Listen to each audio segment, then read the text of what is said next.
will be a Maryland throw, and we'll see a substitution here for Maryland as William Colvick will come in for Hunter George. Colvick back into that center back spot, and we'll see a shift around the back line as Richardson will go back out to right back, and Nitzel will move back into the midfield. Good to see Colvick back in the game. He's such a great defensive player, and he's been a staple for the Maryland Terrapins defense, not just in this game, but in games so far this season. Played really well today, especially. Looked really, really sharp, bouncing back from a mistake he made against Penn State. As here comes Bulma down the right-hand side. Bulma streaking into the box, sending it into the middle. Riley gets a foot on it, shoots and scores! Max Riley puts the Terrapins up 1-0. What a beautiful look. Crossing it down the middle into the goalie box and just able to slightly tap it right into the bottom left corner, putting Maryland up 1-0, and ending this silent streak that's been happening this entire first half. A little bit of action here going on for the Maryland Terrapins offense. A little bit of action indeed, and it all came from that counterattack. Joshua Bulma just flying down that right-hand side of the field, and he found Max Riley in the box for his first career goal as a Maryland Terrapin. So congrats to the Macclesfield, England native. Moved stateside, played for Bethesda SC. As he gives the Terps the lead here.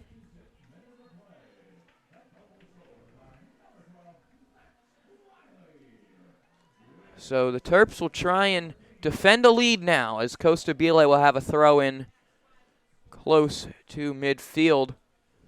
Well, you know, Jack, it's so great because now this is a momentum booster. You got to take this and you got to roll with it. Make sure that you keep the offense going and keep the defense strong like it has been this game to keep this 1-0 lead throughout the second half. As Costa Bile is brought down, no call though, as here comes Ohio State. Xavier Green looking dangerous, trying to send it forward for Etling. Rindov, great play to cut it out. If he didn't get a foot on that, that's probably 1-1. Capetti sending it back for Richardson, who clears it forward, looking for Riley. Sullivan will get there first for Ohio State and send it forward for them.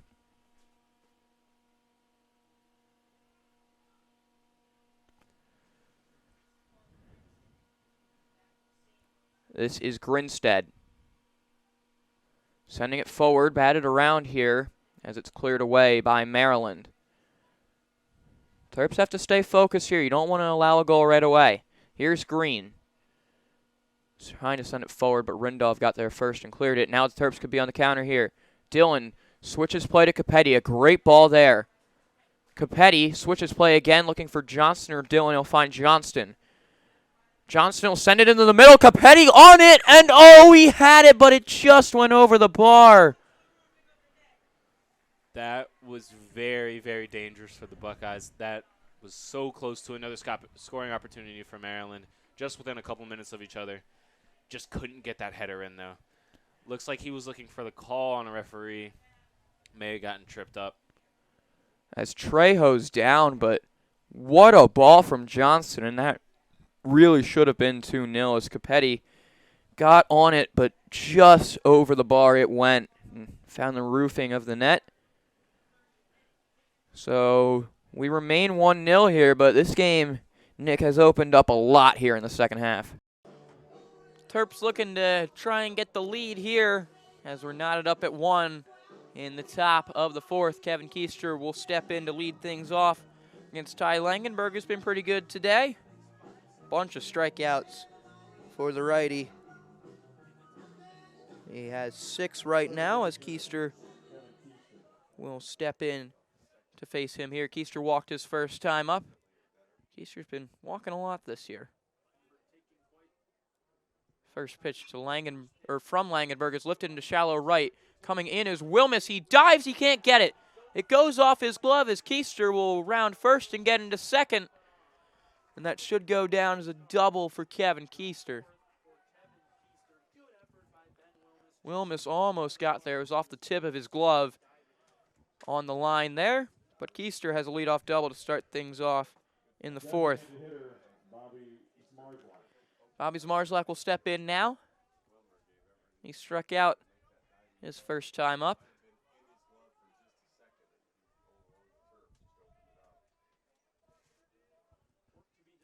First pitch to Bobby, inside corner, strike one.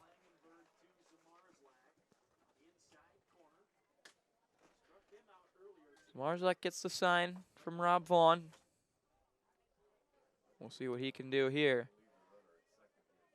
He'll square around and bunt, pulls it back, it gets by Cade Moss, and Keister will go up to third.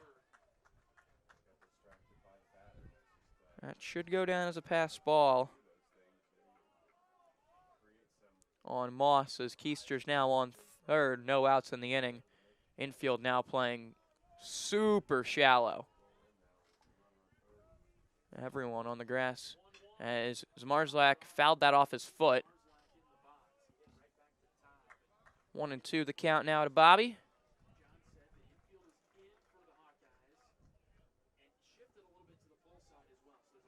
First baseman DeRiggi in on the grass. The second baseman Honar's playing almost even with the bag on the grass.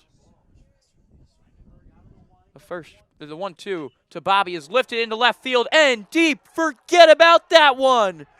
It's a Bobby bomb for the Terps, as it's now 3-1.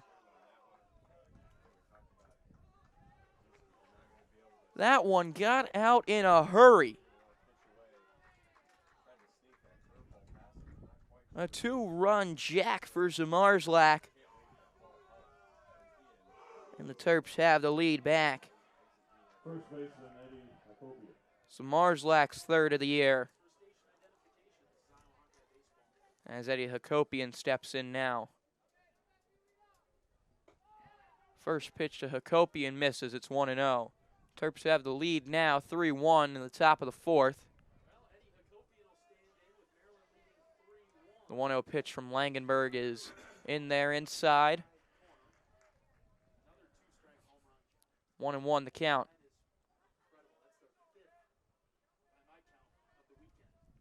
The 1-1 pitch is smoked by Hakopian, but right at Raider Tello. It's a line out for Eddie. He's done that a couple times this week. Hit balls really hard. Hit one in the first inning right at Tello over at third. Similar to that one there.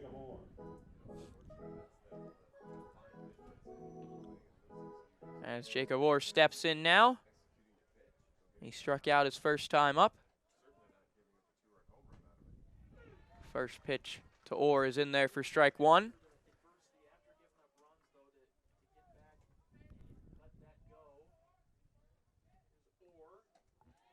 The 0-1 is just going to miss high and out for ball number one.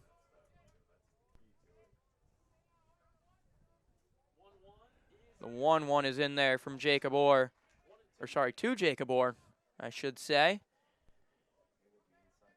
And it's 1-2 now to Orr, as the 1-2 is just outside.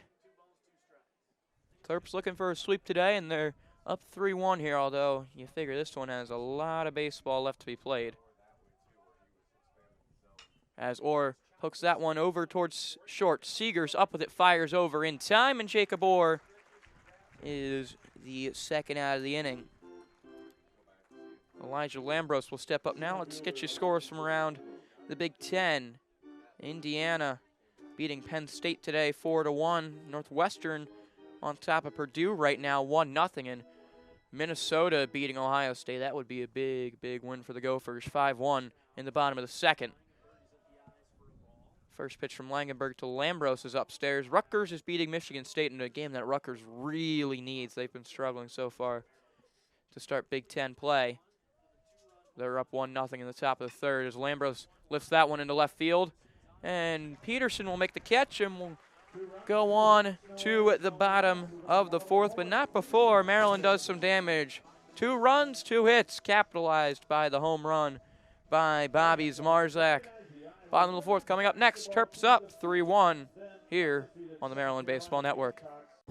Here with Maryland pitching coach Mike Morrison. Coach, we got to start with Nick Dean yesterday. How fantastic was it to see him come out after a couple rough outings and throw 5 innings, shutout, only 1 hit. Yeah, Nick was great, man. He stayed in his routine. He's been working his butt off.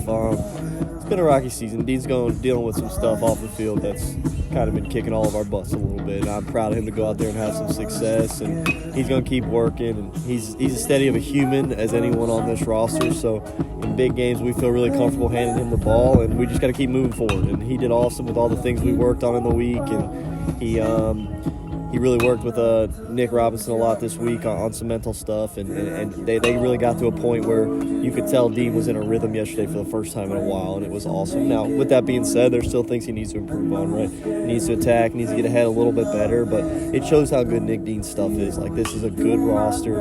He ended up walking 3 or 4 yesterday and was down in a lot of counts and gave up 1 hit through 5 innings. So, like, if we can just get around the zone with all 4 pitches and keep doing what we're doing, we got one of the better starters in the country on Saturdays. We just need to get the good version of him. But it was awesome to see, man. You talk about yesterday coming into the game, Nate Haberthier, Tommy Kane, a couple other guys out of the bullpen. Some really good fielding a couple times. They had bases loaded, and you get a fielder's choice to play 1 hit off Haberthier. Can you talk about how much of an emphasis you guys put on PFP? Yeah, so I mean, it's hard with pitchers sometimes, man. They only throw 3 or 4 days a week, so it's hard to work on a lot of things. So we try to rep PFP as much as possible. Honestly, with Nate, that's kind of a fluke play there. I mean, he got blown up and blacked out and somehow got that ball to home plate.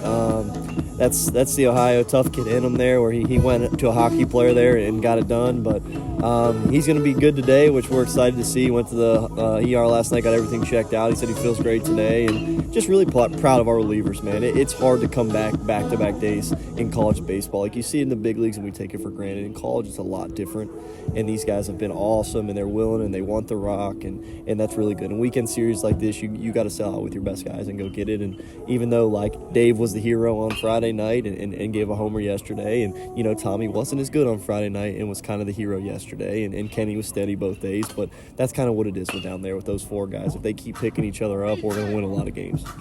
And going into today, Kyle McCoy, it's going to be tough to follow up that gem from last week. What are you looking for from him?